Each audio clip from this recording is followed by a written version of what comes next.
Hello students, welcome to कुकोल पे आप सभी लोगों का बहुत बहुत स्वागत है।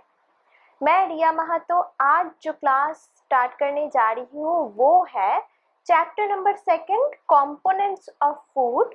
उसी के अंदर आपके एक टॉपिक है जो है बैलेंस्ड डाइट। वही मैं आप आज सभी लोगों के साथ डिस्कस करने वाली हूँ और जो मीडियम होगा आज की क्लास का वो है हिंदी मीडियम। ओके, तो हमने क्या पढ़ा था? हमने पढ़ा था कि मेजर कंपोनेंट ऑफ फूड्स हमने इसी चैप्टर पे पढ़ा था और मेजर इंग्रेडिएंट वो भी हमने पढ़ा था। तो हमने और भी पढ़ा था कि जो कार्बोहाइड्रेट, प्रोटीन, फैट, इसके अलावा भी जो एनर्जी गिविंग और जो प्रोटेक्टिव फंक्शन प्ले करता है वैसा जो फूड है, विटामिन, मिनरल्स, उसके साथ हमें क्या खाना पड़ता है, मतलब क्या जरूरी होता है। वाटर जरूरी होता है, रफेज जरूरी होता है, एटसेट्रा। ओके, आज हम जानेंगे कि बैलेंस्ड डाइट क्या होता है। बैलेंस्ड डाइट, बैलेंस्ड डाइट नाम से ही पता लग गया होगा कि बैलेंस्ड यानी क्या? बैलेंस्ड यानी इक्वल, जो इक्वल है, ना कम ना ज्यादा, इसे हम कहते हैं बैलेंस्ड वे, यानी प्रॉपर बैलेंस्ड वे हम कहते हैं ना। तो बैलेंस्ड का मतलब ही है ना कम ना ज्यादा, एप्रोप्रिएट अमाउंट पे। जब हम एक डाइट करते हैं वो अगर हम एप्रोप्रिएट अमाउंट पे, मतलब जब हमें कार्बोहाइड्रेट, प्रोटीन, फैट सभी एप्रोप्रिएट अमाउंट पे हम कंज्यूम करें तो उस वाले डाइट को कहते हैं बैलेंस्ड डाइट। आइए देखते हैं आपकी किताब में क्या कहा गया है। Balanced diet, the food we normally eat in a day is our diet. जो फूड हम नॉर्मल डे पे खाते हैं, कभी मील पे, मतलब कभी डिनर हो गया, कभी लंच हो गया, तो हम जो भी सारे फूड खाते हैं उसे हम कहते हैं diet. Okay, for growth and maintenance of good health our diet should have all the nutrients that our body needs. जो ऑल न्यूट्रिएंट्स है, क्या क्या न्यूट्रिएंट्स है? All, carbohydrate, protein, fat, vitamin, minerals, etcetera, जो भी है वो सारे के सारे न्यूट्रिएंट्स हमारी बॉडी के लिए बहुत बहुत ज्यादा जरूरी होता है।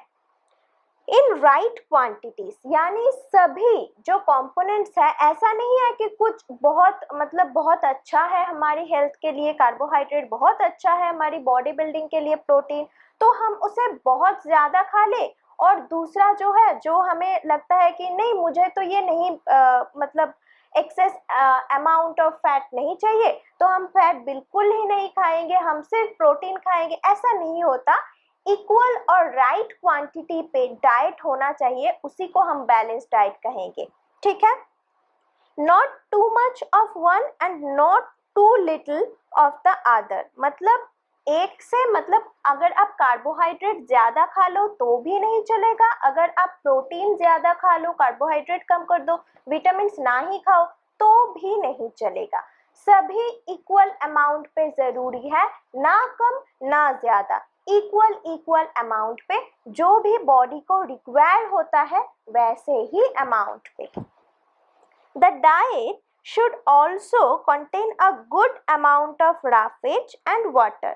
राफेज तो हमने पहले ही पढ़ा था कि राफेज की फंक्शन क्या है, वो भी बहुत इंपॉर्टेंट रोल प्ले करता है हमारी डाइट पे। तो इसीलिए राफेज एंड वाटर भी हमारी डाइट की ही एक इम्पोर्टेंट पार्ट है, वो भी होना चाहिए हमारी डाइट पे। अगर ऐसे डाइट हो, यानी सारी न्यूट्रिएंट्स अगर इकट्ठे हो और मतलब एकदम ठीक ठाक अमाउंट पे हो, उसमें विटामिन भी हो, उसमें प्रॉपर राफेज भी हो, उसमें प्रॉपर वाटर भी हो, सारे मिलके such a diet is called a balance diet. इसी डाइट को हम कहते हैं बैलेंस डाइट। ओके, अब देखिए, अब आपको कहा गया है कि do you think that people of all ages need the same type of diet? क्या आपको लगता है कि हर एक जो एज है वो हर एक एज पे सेम तरीके की खाना हम दे सकते हैं। यानी जो एक बच्चे जब खाए कि हाई अमाउंट ऑफ प्रोटीन और हाई अमाउंट ऑफ कार्बोहाइड्रेट, तो वही क्वांटिटी हम एज्ड पर्सन को दे सकते हैं? नहीं ना। तो ये एक इम्पॉर्टेंट एक इम्पॉर्टेंट फैक्टर हो गया बैलेंस डाइट की। कैसे, बताती हूँ। तो बैलेंस डाइट की इम्पॉर्टेंट फैक्टर क्या हो गया? एज। अब कैसे? हमारी जो ग्रोथ स्टेज है ना ह्यूमन की, उसे हम कई भागों में डिवाइड करते हैं। जैसे इन्फेंट स्टेज, जो बच्चा अभी अभी जन्मा, फिर चाइल्डहुड स्टेज जब हम खेल कूद करते हैं बहुत सारा और पढ़ाई भी बहुत सारा करते हैं, चाइल्डहुड स्टेज। फिर आता है एडोलेसेंस, यानी कि हम उससे चाइल्डहुड से ज़्यादा बड़े हो गए। फिर आते हैं एडल्ट स्टेज, मतलब हम बहुत बड़े जो मैच्योर लोग होते हैं ना, उसे हम एडल्ट कहते हैं, तो एडल्ट बन गए। और फिर आता है हमारा ओल्ड स्टेज, ठीक है, ह्यूमन का मतलब जब बहुत ही एज्ड पर्सन हम हो जाते हैं, सबकी ही एज होता है। तो जब ह्यूमन की एज्ड हो जाता है तभी एज पर्सन जो होता है वो एज अवस्था के अंतर्गत होता है, ठीक है। तो एज कैसे बैलेंस डाइट को कंट्रोल करता है, यानी बैलेंस डाइट को कैसे मेंटेन करना जरूरी है? मान लीजिए एक चाइल्डहुड स्टेज की बच्चा है, ठीक है, और फिर एडोलेसेंस, जो भी हो, एक बच्चा, ठीक है, और एक जो एज्ड पर्सन है हमारे से मतलब हमारी जो सीनियर सिटीजन है वो एक तरफ, ठीक है। अभी बच्चे की ग्रोथ के लिए बहुत ज्यादा जरूरी होता है प्रोटीन, ओके, और एनर्जी के लिए बहुत ज्यादा क्या जरूरी होता है? हमने क्या पढ़ा था? Carbohydrate and fat, okay. तो इस जो बढ़ती उम्र है, इसे हमें तो बहुत ज्यादा बढ़ती उम्र, यानी यहाँ पे बहुत ज्यादा ग्रोथ होगी बच्चों का, ठीक है। तो यहाँ पे हाई अमाउंट ऑफ हमें प्रोटीन भी खाना होगा, हाई अमाउंट ऑफ हमें कार्बोहाइड्रेट भी खाना होगा, और हाई अमाउंट ऑफ फैट भी खाना होगा, क्योंकि एनर्जी बहुत ज्यादा जरूरी है, क्योंकि यही उम्र है खेलने की, कूदने की, पढ़ाई करने की, यानी कि बहुत सारा एनर्जी हमें चाहिए होता है। और विटामिन भी बहुत ज्यादा चाहिए होता है, और वाटर भी एकदम हाई अमाउंट पे जरूरी होता है, और राफेज थोड़ी कम अमाउंट पे जरूरी होता है, ठीक है। अब जैसे जैसे हम एज्ड पर्सन की तरफ जाए या फिर सीनियर सिटीजन की तरफ जाए, तो वहाँ ना बहुत सारी रुकावटें आ जाती है, यानी कोलेस्टेरॉल उन लोगों की बहुत हाई हो जाते हैं, इसीलिए कोलेस्टेरॉल जो खाना है, कार्बोहाइड्रेट खाना, वो बहुत ज़्यादा कम अमाउंट पे उनके लिए ज़रूरी होता है। और जो फैट होता है वो उस एज्ड पर्सन के लिए बहुत घटाना ज़रूरी होता है, और राफिज जो है वो बढ़ाना ज़रूरी होता है उनकी डाइट पे। तो हमने क्या डिफरेंशिएट किया इन दोनों की डाइट में? एज्ड, एक मान लीजिए चाइल्डहुड, एक चाइल्ड है, और एक senior citizen, senior senior child, और एक सीनियर और एडल्ट, जो भी हो सीनियर ह्यूमन बींग्स और चाइल्ड जो भी हो। तो हमने बैलेंस डाइट क्या देखा? हमने बैलेंस डाइट देखा कि high amount of protein, fat, protein high यानी अप एरो में दे रही हूं, कार्बोहाइड्रेट, ओके, सब हाई। और इस तरफ क्या हमें जरूरी होता है? फैट की जो मात्रा है उनकी डाइट पे बहुत ज्यादा घटाने की जरूरत होता है, कार्बोहाइड्रेट भी बहुत कम अमाउंट पे खाने की जरूरत होती है, क्योंकि बहुत सारी इस उम्र में बहुत सारी मतलब शरीर जो होता है वो इतनी अमाउंट पे ले नहीं सकता है, ठीक है, वो खाना। तो उनकी डाइट ना डिफरेंट होती है, चाइल्ड के तरह नहीं होता है। और जो राफेज है वो इनकी खाने में बहुत ज्यादा जरूरी होता है, यानी राफेज इन्हें मेंटेन करना बहुत जरूरी होता है। तो ये बात समझ में आ गई कि बैलेंस डाइट एज के अंगिक पे हम देखें कि एज के पॉइंट ऑफ व्यू से हम अगर देखें तो हम देखें क्या कि चाइल्ड में हम एक तरह की बैलेंस डाइट फॉलो करते हैं और सीनियर सिटीजन और एडल्ट और एज्ड पर्सन में हम एक और तरीके से बैलेंस डाइट मेंटेन करते हैं। ठीक है, तो एक फैक्टर तो हो गया। दूसरा क्या फैक्टर है? दूसरा फैक्टर है, do you also think that what we need for a balanced diet would depend on the amount of physical work that we do? दूसरा पॉइंट क्या कहा गया है? दूसरा पॉइंट कहा गया है कि एज तो एक फैक्टर हो गया, दूसरा फैक्टर है फिजिकल एक्सरसाइज और जो फिजिकल लेबर होता है और फिजिकल एक्टिविटीज होता है उसकी जो पॉइंट ऑफ व्यू है हमें उसकी तरह समझना होगा। यानी दूसरा पॉइंट है फिजिकल वर्क। फिजिकल वर्क, अब फिजिकल वर्क पे कैसे, फिजिकल वर्क के पॉइंट ऑफ व्यू से हम कैसे बैलेंस डाइट को डिफरेंट करें? ठीक है, मतलब सेम मान लीजिए एक ह्यूमन बीइंग्स और एक इंसान जिसकी एक्टिविटीज है बहुत ज्यादा, मतलब बहुत ज्यादा एक्टिविटीज है घर से बाहर। ठीक है, मान लीजिए एक स्पोर्ट्स पर्सन है। ठीक है, स्पोर्ट्स पर्सन के लिए क्या बहुत ज्यादा जरूरी होता है? बॉडी बिल्डिंग, यानी प्रोटीन बहुत ज्यादा जरूरी होता है। ठीक है, फैट बहुत कम अमाउंट पे होता है उनके लिए, उनकी बैलेंस डाइट के लिए। ठीक है ना। और मान लीजिए अगर डेली वर्कर जो है, डेली लेबर जो है, जो हर दिन मेहनत करते हैं, ठीक है, अपने परिवार के लिए, हमारे लिए हर दिन मेहनत करते हैं डेली घर से बाहर जाके। ठीक है, बॉडी वर्क जो हम बॉडीली वर्क जो कहते हैं वो करते हैं। ठीक है, उनके लिए बहुत ज्यादा अमाउंट ऑफ प्रोटीन जरूरी होता है, कार्बोहाइड्रेट जरूरी होता है फॉर एनर्जी, फैट जरूरी होता है एनर्जी। ठीक है, एनर्जी के लिए, और वो फैट तो बर्न हो जाता है क्योंकि उन्हें तो बहुत सारे एक्टिविटीज करने की जरूरत होती है, तो उनके लिए ये high amount of carbohydrate protein fat जरूरी होता है। ठीक है, और मान लीजिए एक इंसान की जिसकी वर्क है घर पे, यानी इंडोर, घर पे नहीं इंडोर, ऑफिस पे कंप्यूटर के सामने घंटों तक काम करना। ठीक है, तो उनके जो बॉडी वर्क है ना वो तो ज्यादा नहीं हो रहा है, यानी उनके लिए बैलेंस डाइट जरूरी होता है कार्बोहाइड्रेट और फैट के अमाउंट घटाना और प्रोटीन बढ़ाना, प्रोटीन नॉर्मल जो है, ऐसे बैलेंस डाइट सेट करने की बहुत ज्यादा जरूरत है।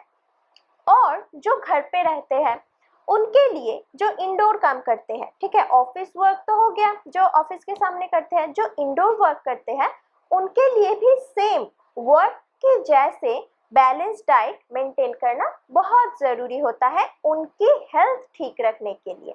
ठीक है, तो ऐसे हमने देखा कि फिजिकल वर्क पे भी वैरी करता है बैलेंस डाइट, यानी हर किसी की बैलेंस डाइट एक नहीं हो सकती, कभी एक नहीं हो सकती, क्योंकि हर किसी की एज अलग है, हर किसी की जो प्रोफेशन है वो अलग है, हर कुछ लोग, मतलब एक पर्सन दोनों पर्सन से अलग है।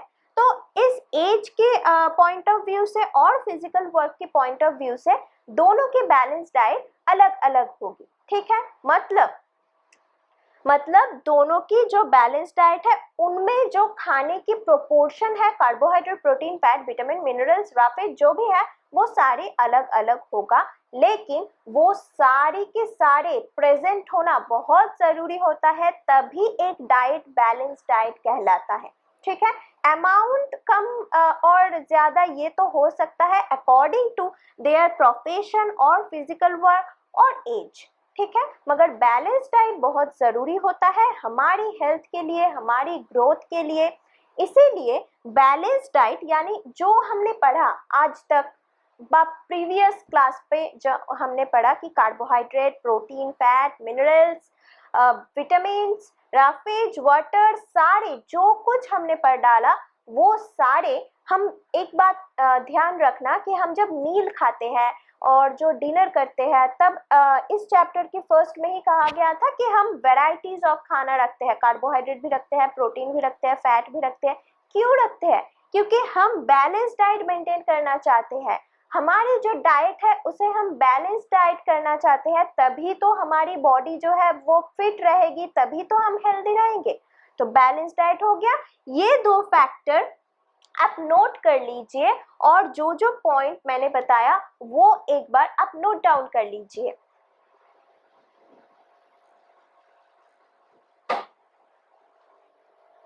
डन। तो बैलेंस डाइट तो हमारा क्लियर हो गया। अब क्या बताया गया है कि pulses, groundnut, soybean, sprouted seed यानी मूंग और जो ग्राम सीड है वो, फर्मेंटेड फूड्स जैसे कि South Indian food such as idlis, a combination of flours जैसे missi roti, thepla made from cereals and pulses, banana, spinach, sattu, jaggery, available vegetables and other such foods provide many nutrients. ठीक है? Therefore, one can eat a balanced diet without expensive food materials.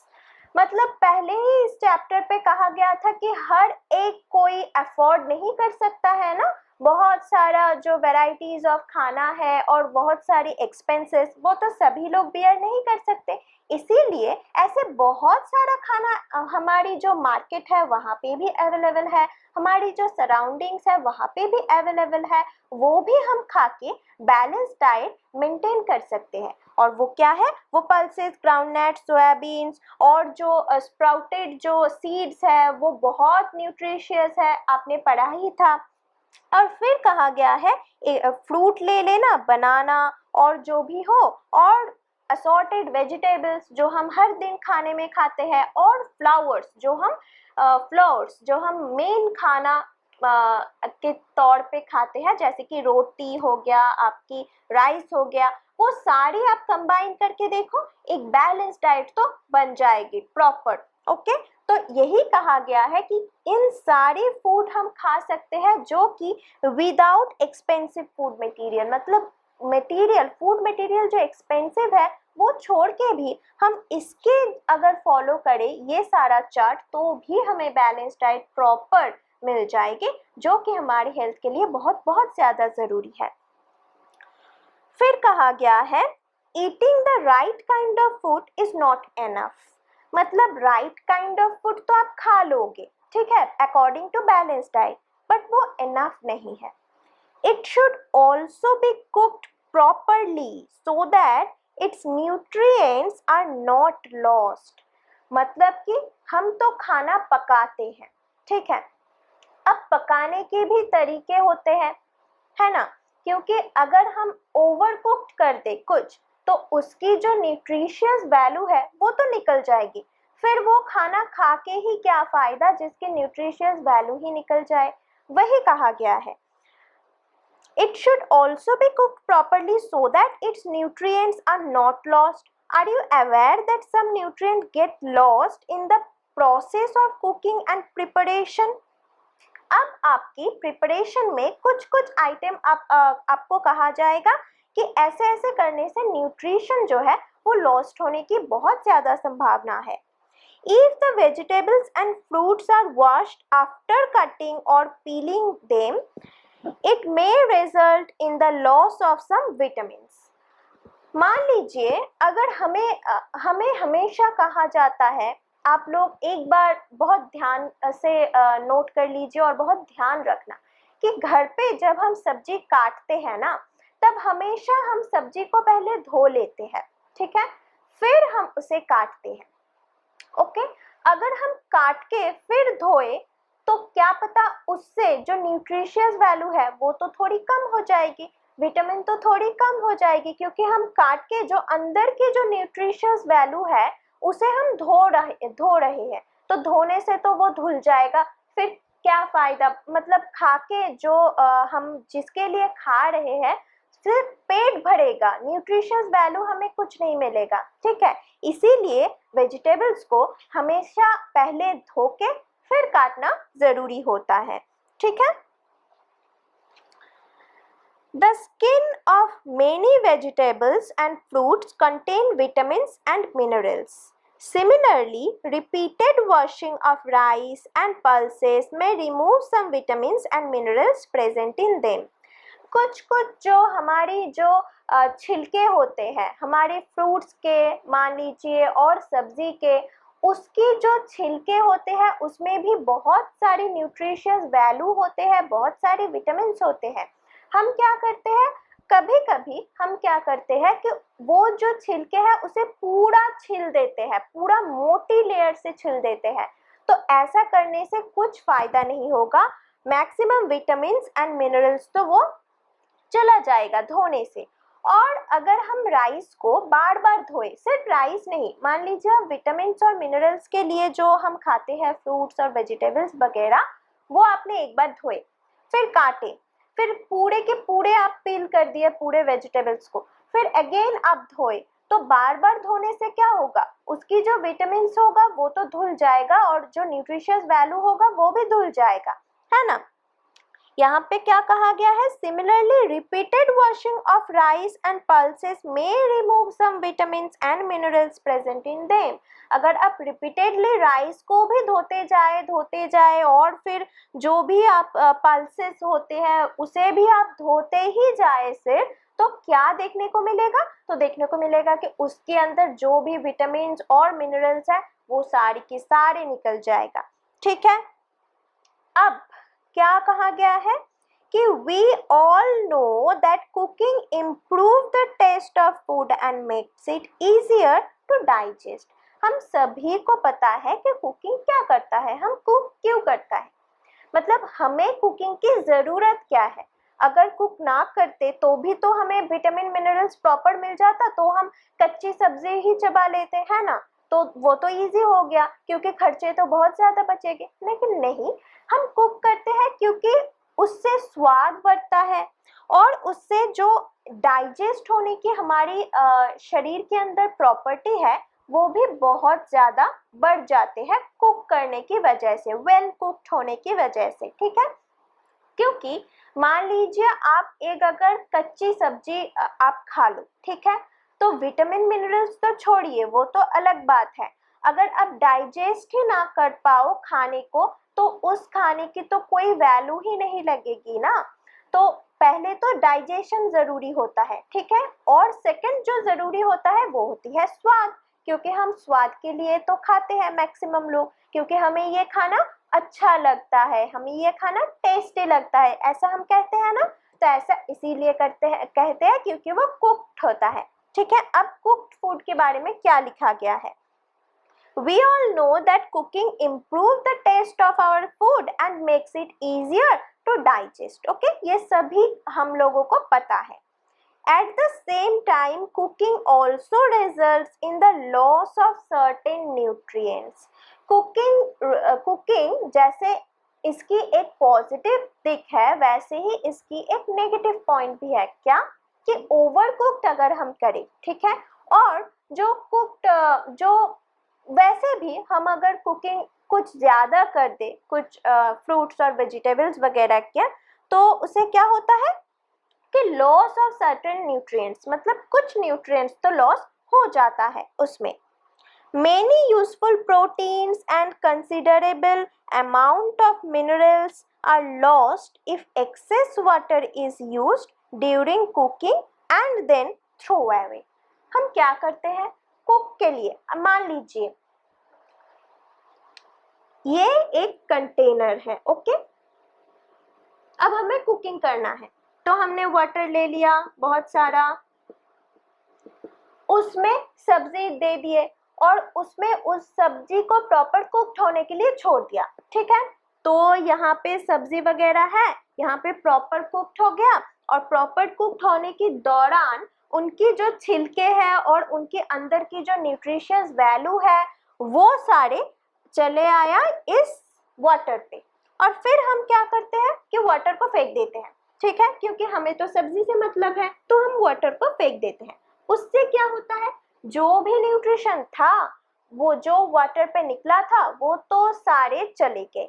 ठीक है, यानी कि फिर से loss of nutrients. तो देखा बच्चों कि कैसे कैसे लॉस ऑफ न्यूट्रिएंट्स होता है। इस बात को हमें ध्यान में रखने की बहुत ज्यादा जरूरत है।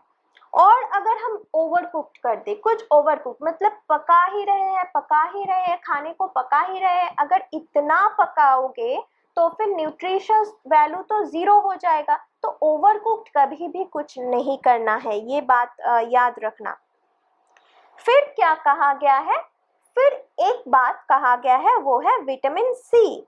विटामिन सी जो है gets easily destroyed by heat during cooking. Vitamin C नहीं, जो भी कुछ विटामिन है जो कि वाटर सोल्यूबल है, ठीक है, वो सारे विटामिन क्या होता है, अगर हम वाटर पे दे और हीट करें, ठीक है, हीट करने से जो विटामिन है वो लॉस हो जाता है।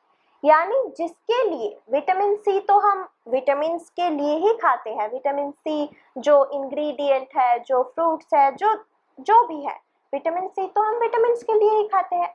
अगर उस वाले खाने को हम बॉईल कर दे और कुक करने के लिए ओवर बॉईल कर दे, तो विटामिन जो है वो तो इजीली डिस्ट्रॉयड हो जाएगा, क्योंकि विटामिन सी तो इजीली डिस्ट्रॉयड बाय हीट है, ठीक है। Would it not be sensible to include some fruits and raw vegetable in our diet? और यही वो कारण है जिसके लिए हम कुछ फ्रूट्स और वेजिटेबल्स जो है उसे हम रॉ खाने की कोशिश करते हैं, ठीक है। एग्जाम्पल दीजिए, जैसे कि हम सलाद खाते हैं, ठीक है, सलाद को सभी तो पसंद करते होंगे, क्योंकि सलाद जो हम जो रोटी खाते हैं, जो राइस खाते हैं, उसके साथ हम कोशिश करते हैं कि सलाद अगर रखी जाए तो अच्छा है। क्यों? क्योंकि सलाद तो कोई कुक्ड आइटम नहीं है, तो वो रॉ ही हमारे शरीर के अंदर जाता है और वो इजीली डाइजेस्ट भी हो जाता है, क्योंकि वो फ्रूट्स है, कुछ कुछ फ्रूट्स है। और भी हम एक सलाद खाते हैं, बहुत सारे सलाद हम खाते हैं, जैसे कि हम किमची सलाद आजकल बहुत फेमस है, तो किमची सलाद भी हम खाते हैं, और जो नॉर्मल सलाद है वो भी हम खाते हैं। ये कैसे, ये रॉ अगर हम खाए या फिर हम जो खाने के बाद जो फ्रूट्स खाते हैं, फ्रूट्स तो हम पका के नहीं खाते हैं ना, फ्रूट्स तो हम रॉ खाते हैं। क्यों? क्योंकि उसकी न्यूट्रिशियस वैल्यू, उसकी जो विटामिन है, वो सारी हमारे अंदर कंज्यूम होने के लिए हम फ्रूट्स और वेजिटेबल्स कुछ ऐसे डाइट पे रखने की कोशिश करते हैं जिससे कि न्यूट्रिशियस वैल्यू हमें ज्यादा मिले, ठीक है। फिर क्या कहा गया है, अब एक नेगेटिव साइड है खाने की, देखिए। Boojho thought that fat should be the best foods to eat. क्यों? क्योंकि फैट तो बहुत सारा एनर्जी देता है, और हमने आपको पढ़ाया था कि सेम अमाउंट ऑफ कार्बोहाइड्रेट और सेम अमाउंट ऑफ फैट, अगर दोनों की कंपैरिजन किया जाए तो फिर फैट ही जीतेगा, क्योंकि फैट की एनर्जी बहुत ज्यादा होता है। तो यहाँ पे क्या कहा गया है, तो यहाँ पे क्या कहा गया है कि अगर फैट तो इतनी अच्छी, अगर न्यूट्रिशियस वैल्यू देता है, इतनी एनर्जी देता है, तो बोजो को क्या लगता है कि एक काम करते हैं, एक कटोरी फैट खा लेते हैं, ठीक है, फिर कुछ भी खाने की जरूरत नहीं है, फैट खा लेते हैं, 1 कटोरी 2 कटोरी बहुत सारे फैट खा लेते हैं, बहुत सारा एनर्जी मुझे मिल जाएगा, फिर उस एनर्जी से मैं पढ़ूंगी, खेलूंगी, कूदूंगी, सब कुछ, ये बोजो को लगता है। क्या ये राइट है? आपको क्या लगता है? अब आप मान लीजिए कि बोजो बैलेंस डाइट से तो निकल गया, मतलब सिर्फ वो फैट खा रहा है और कुछ भी नहीं खा रहा है, तो वैसे तो उसका बैलेंस डाइट तो बिगड़ ही गया। अब क्या होता है, अब फैट की जो नेगेटिव साइड है वो देखने को मिलेगा, क्योंकि मैंने कहा कि कुछ भी चीज एक्सेस नहीं होना चाहिए, बैलेंस्ड वे पे रहना चाहिए, ना ज्यादा ना कम। और बोजो तो फैट बहुत ज्यादा खा रहा है, तो फिर क्या होगा, वो ओबेसिटी के शिकार हो जाएगा। अब ये ओबेसिटी क्या है? ओबेसिटी को कहते हैं मोटापा, यानी बोजो जो है वो बहुत मोटा हो जाएगा, और ये हेल्थ के लिए बहुत हार्मफुल हो जाता है कभी कभी, ठीक है। Do you think he was right? No, Of course, it can be very harmful for us to eat too much of fat-rich foods, and we may end up suffering from a condition called obesity. Obesity का और भी बहुत सारा जो मतलब misuse, मतलब जो भी हो वो होता है। मतलब सिर्फ मोटापा नहीं होता, सिर्फ मोटा हो जाने से क्या होता है, ओबेसिटी वैसा नहीं है। ओबेसिटी है मोटापे के साथ साथ आप कुछ काम भी नहीं कर पाओगी, आपकी जो हेल्थ है वो कंटिन्यू बिगड़ जाएगी, वो होता है ओबेसिटी। फैट खाने से मतलब क्या, चर्बी ज्यादा जमता है, और चर्बी अगर ज्यादा जमे तो ऐसे ऐसे दिक्कतें होती है। इसीलिए फैट कंट्रोल करना हमारे लिए बहुत ज्यादा जरूरी होता है। ठीक है, तो आज की क्लास में हमने क्या सीखा? आज की क्लास में हमने सीखा कि जो डाइट होती है वो बैलेंस डाइट होना बहुत जरूरी होता है। तो फिर बैलेंस डाइट किसे कहते हैं? बैलेंस डाइट कहते हैं ऐसे फूड सप्लाईज को जिसके अंदर ना कम ना ज्यादा proper amount of carbohydrate, protein, fat, vitamin, minerals और भी जो न्यूट्रिएंट्स है, वाटर, राफिड जो भी है, वो बैलेंस्ड वे पे रहे, तभी उस डाइट को हम बैलेंस डाइट कहते हैं। और ये बैलेंस डाइट कुछ फैक्टर्स पे डिपेंड करता है, जैसे कि एज और फिजिकल वर्क।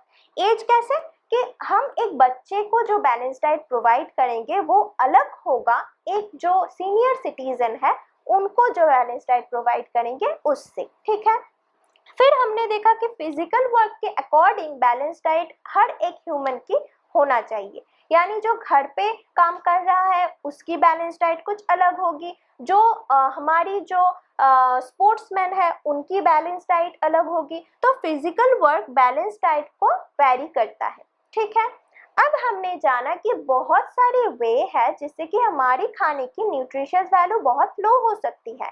क्या?